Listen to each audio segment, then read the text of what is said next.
What's happening, guys? This is Bharat Nagpal for iGyaan, and this is one of those times that I rarely get to say things like these. This is a dual SIM MediaTek based smartphone from Sony.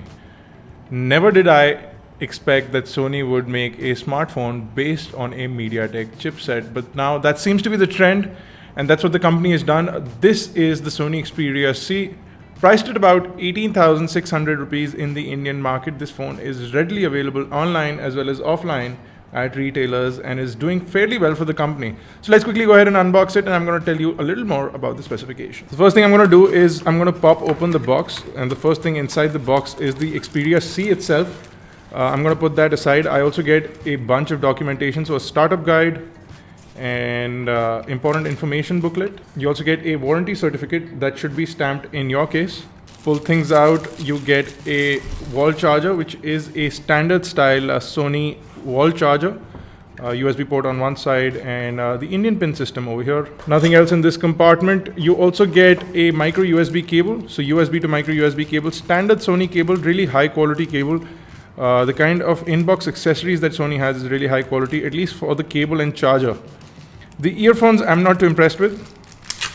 They seem to be fairly ordinary looking earphones, so not the best kind of earphones that you can get. But that's everything from the box of the new Xperia C. Let's take a look at the device itself. So this, ladies and gentlemen, is the new Xperia C, and time to pull off the plastic screen. Over there, the device is already powered on. Sort of takes away from what I needed to do with the device.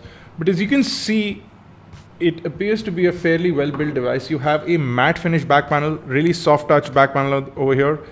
Feels really good in the hand. The device really feels good in the hand. You do have a sort of unibody looking design, but from what I believe, the back panel comes off, but the back panel comes all the way to the front. So it appears to be a unibody design, but it's not. And this is what opens up. So your battery is inbuilt and you can't change it, but you have a micro SD card slot, which will let you expand the memory of the device. You get a 3G SIM card slot and a regular 2G SIM card slot over here. They are full size SIM card slots, so that's good. Let's talk a little bit about the specifications of the device. So we have a quad-core MediaTek 6589 chipset, which is a 6589, not a 6589T, so no confusion there. 1.2 gigahertz on the clock. You have 1 gigabyte of RAM, and you have the PowerVR SGX 544 GPU. And the device comes with Android 4.2.2 out of the box, and you of course have Sony's Timescape sort of user interface. They don't call it Timescape anymore, but you have Sony's proprietary user interface. On the inside, you have 4 gigabyte of inbuilt storage and 32 gigabyte expandability via micro SD card using the card slot that I showed you guys. So over at the front, you have a 5-inch display. Now this is a capacitive LCD.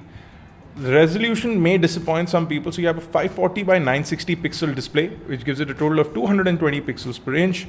And it takes multi-touch input, but only up to 4 fingers. So not even 5-finger multi-touch, only 4-finger multi-touch. So you will see a sort of disallow from the kind of specs that you would see on competitive devices running the same sort of chipset. But you do have Sony equipment in there. So you have the Sony display. You have the Sony camera over here, which is an 8 megapixel camera over at the back, and it will do full HD video. Over at the front, you have a front-facing camera, which is a VGA camera, and apparently the back camera also has video stabilization inbuilt into it. So let's quickly go ahead and take a look at what Sony has to offer in terms of UI. Okay, so this is the device over here. You can see that you have the Timescape sort of user interface that we are all used to on the new Xperia series.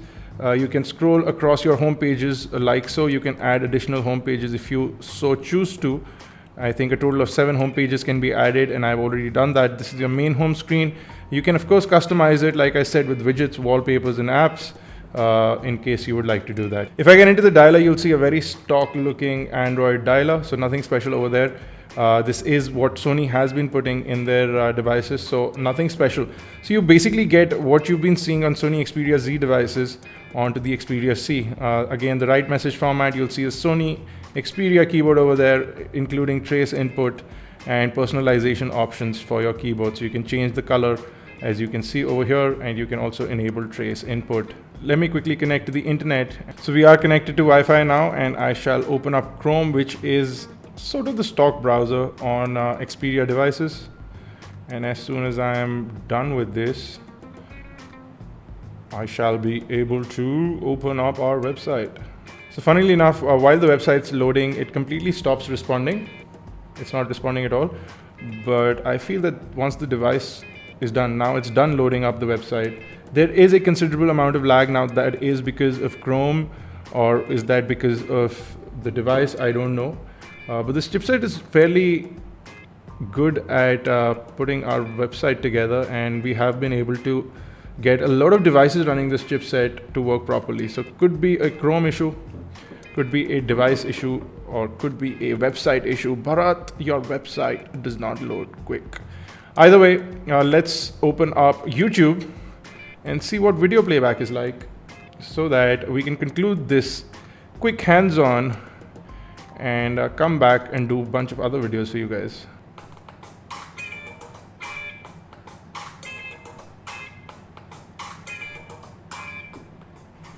What's up everyone, this is Bharat for iGyaan, and today we're going to be checking out this. So the video playback seems to be really nice and responsive. Viewing angles are also good, but the fact that the display is so reflective, I can even see my face in there, I can see my clothes, I can see everything on this display, and that's because the display is really reflective.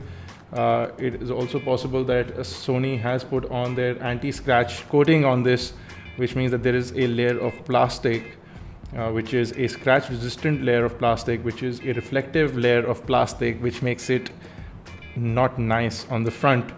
But if we go around the device before we conclude this video, let's quickly do a roundup of the device. So we have a VGA front facing camera, a 5-inch display which is 960 by 540, so you have 960 pixels by 540 pixels in terms of resolution.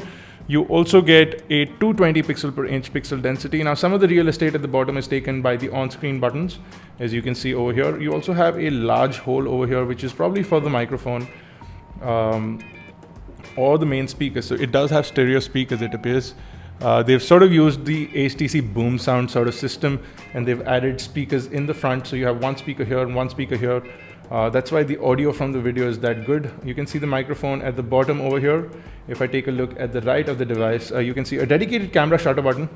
You have the volume rocker and the power lock and unlock button. Convenient locations for the buttons. You have the 3.5mm headphone jack over here, and the micro USB charging data syncing port over to the left. At the back, the 8-megapixel camera, and what appears to be another speakerphone. I don't know what the hell is happening, but you have the 8-megapixel camera, LED flash. So guys, to be really honest, I have no idea why we have so many cutouts for speakers. So I'm going to pull this out.